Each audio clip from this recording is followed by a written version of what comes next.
கொஞ்சோண்டு ஒரு அரை டீஸ்பூன் மிளகாய்த்தூள் போடுறேன். ஏன்னா நான் ஆல்ரெடி அந்த புளி கரைசல்லையே மிளகாய்த்தூள் போட்டுட்டேன் ஒரு டீஸ்பூன்.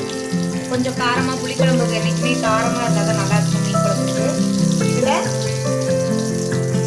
இந்த மிளகாய்த்தூள் போட்டு நல்லா வதக்கிக்கோங்க. ஏன்னா அப்போ தான் ஸ்மெல் வந்து நல்லா இருக்கும், வாசம் மணமாக இருக்கும், அந்த பச்சை வாசம் அடிக்காது.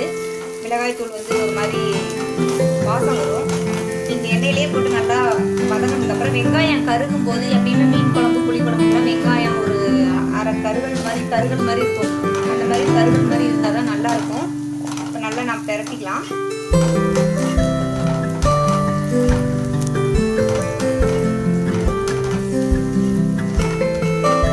இந்த எண்ணெயிலேயே வந்து மிளகாய் தூளும் வெங்காயம் பூண்டு இதெல்லாம் போட்டு நான் வதக்கிட்டேன். அதோட தக்காளி, அரிஞ்சு வச்ச தக்காளி, கருவேப்பிலை, பச்சை மிளகாய் இதை மூணு போட்டு அரைக்கலாம்.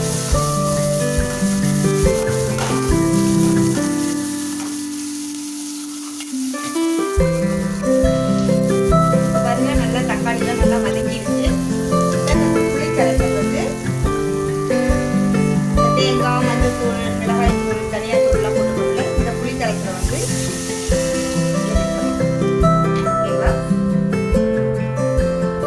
தேவையான அளவு தண்ணி நம்ம ஊற்றிக்கலாம்.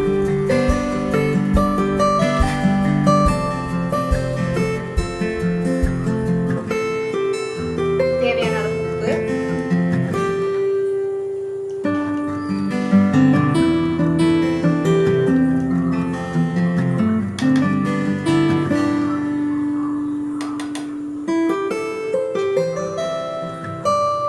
நல்லா கொதி வரட்டும். இப்போ ஒரு 1/4 மணி நேரத்தில் நல்லா கொதி வந்து நமக்கு திக் ஆகணும் கொஞ்சம் குழம்பு. அதனால நம்ம வந்து வெயிட் பண்ணலாம்.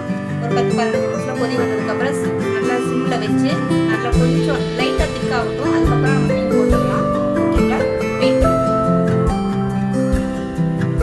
மீனை நான் கொதிச்சிச்சு பாருங்க. மீன் போடுறேன்.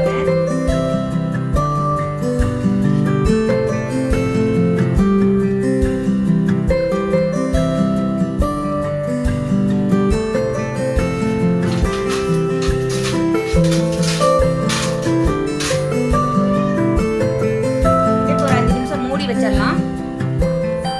மீன் வந்து ஒரு 5 நிமிஷத்துலேருந்து ஒரு 7 நிமிஷத்துக்குள்ள நம்ம வந்து நல்லா குக் ஆகிடும். அதுக்கப்புறம் மீன் ஆனால் நமக்கு ரெடி ஆகிடும். ஓகேங்களா, மீன் குழம்பு சாரி.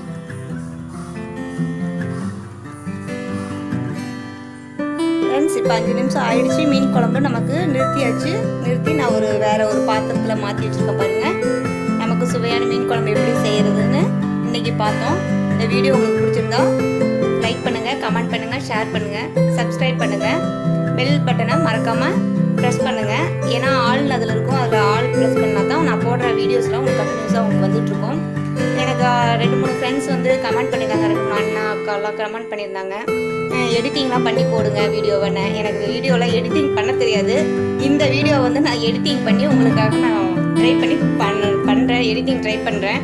பிடிச்சிருந்துன்னா நீங்கள் கமெண்ட் பண்ணுங்கள். ஓகேங்களா, தேங்க்யூ ஃப்ரெண்ட்ஸ்.